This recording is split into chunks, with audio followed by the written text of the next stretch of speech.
So good afternoon, ladies and gentlemen, and welcome to this last session of the 12th Development and Climate Days at the COP that has been jointly organized by the International Institute for Environment and Development, represented by myself here, and you'll be hearing later on from the head of the Institute, Camilla Tullman, the Climate Change Center of the Red Cross, represented by Maarten van Alst, who's going to be my co-facilitator this afternoon, and also the Overseas Development Institute in the UK, and the Climate Development Knowledge Network, CDKN. And the four organizations are very pleased that you've all been here. For those of you who've stayed through the 2 days, thank you very much.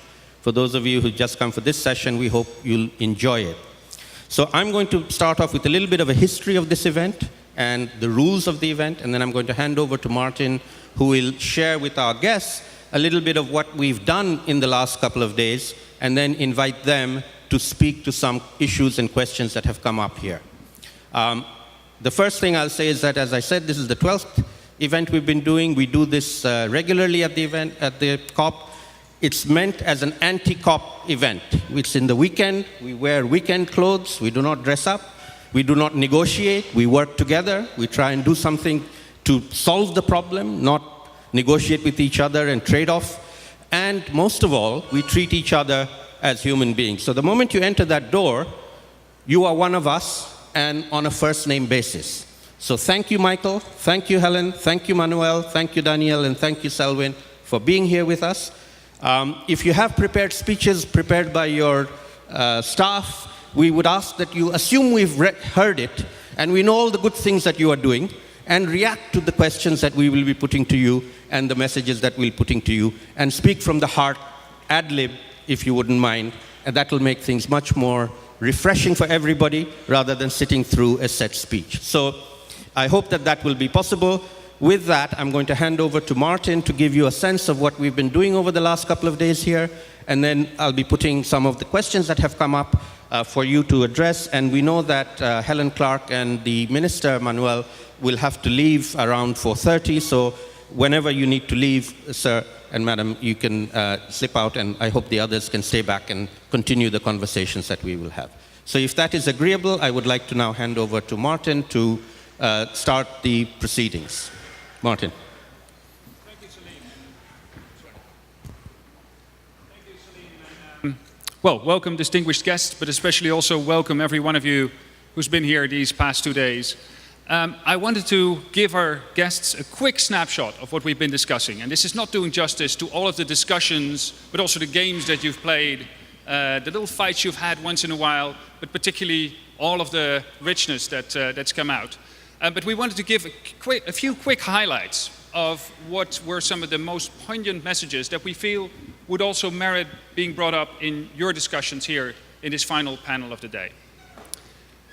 And the first message was one that we heard from many people, from all of you almost, but particularly from 3 really strong women that probably said it most strongly from the very beginning to the very end of these 2 days.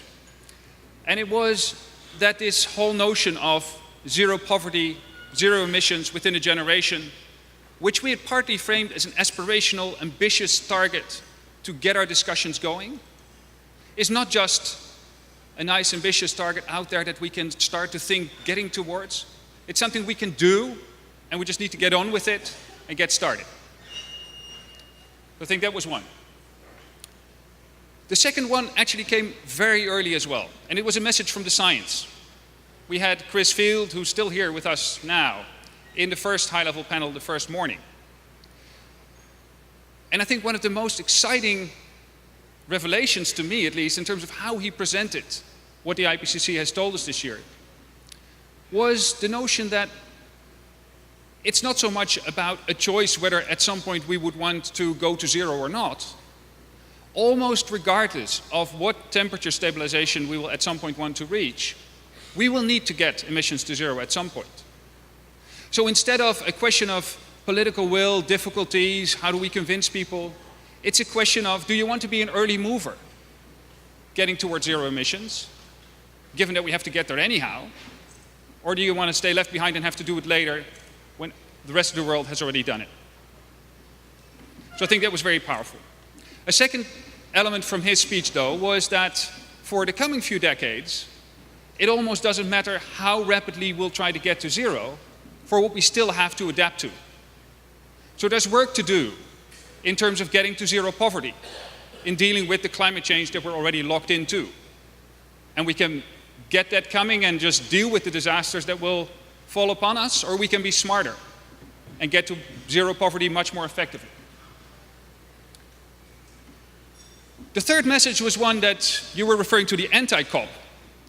Came very loudly from the high-level speakers, but particularly also from many of you in the discussions, not just in this room, but also in the much more interactive room on that side, where we were playing games also with the youth that I'll come back to in a minute. It's that the real action is no longer in the negotiations. So many of this is actually happening in individuals doing things differently, in local communities, in civil society organizations, in local governments, many local governments also here at the COP, businesses. People are taking charge themselves. And it's almost as if the UNFCCC now needs to catch up with us, rather than that we have to rely on the UNFCCC to go and tell us what to do. Finally, we were realizing that to some extent, and that was partly also Chris's message about already being locked into some change to deal with over the coming decades. To some extent, we have created a big problem already. We're leaving behind the broken planet in a way to the next generations. But it was very empowering to see the young people that we had with us these days. There were volunteers helping us out, organizing the meeting, but they also participated in our discussions, and there was so much power in their ideas. They're daring, they're dreaming, but not just dreaming, actually doing it. And that's actually also the final thing. We had fun getting to zero. Can I have the next slide? Yeah, thank you. This is Inti Nyan. This is the lighter-than-air solar-powered sculpture that was created by volunteers from the Peruvian Red Cross and high school students here from the area that collected used plastic bags, taped them together, and then created a sculpture, a gigantic sculpture, that flew on its own, powered just by the rays of the sun. And Thomas Saraceno, the artist that created this sculpture, with all the power for all these people that had been involved,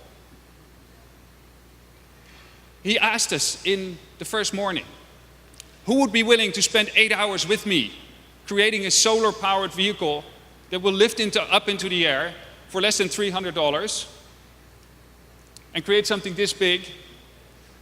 There were few people raising their hands. Some of the volunteers that had already done it. Saleem was one of them. I think few of you imagined what we saw this afternoon. And I think it's a powerful metaphor for the atmosphere that we felt throughout these 2 days, that much more is possible if we think big, if we think ambitious, but then actually just go and do it.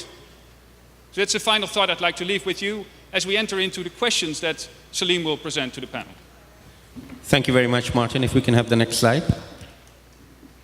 So these set of 3 questions, which I will pose to you, we will invite the Minister Manuel and the head of UNDP, Helen, to go first once I read them through. So the first one is, how do we encourage early action towards 0-0?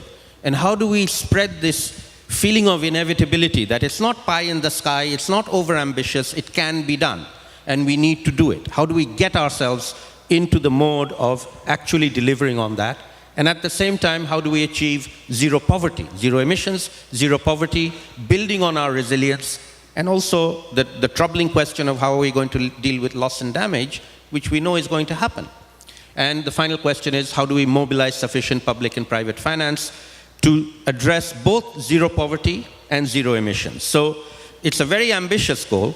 We know a lot of people endorse it, like it, want to support it, but we're nowhere near getting it. And so our question is, how do we raise our level of ambition going forward? And we'd like to have your thoughts. So first, Manuel, if you'd like to go.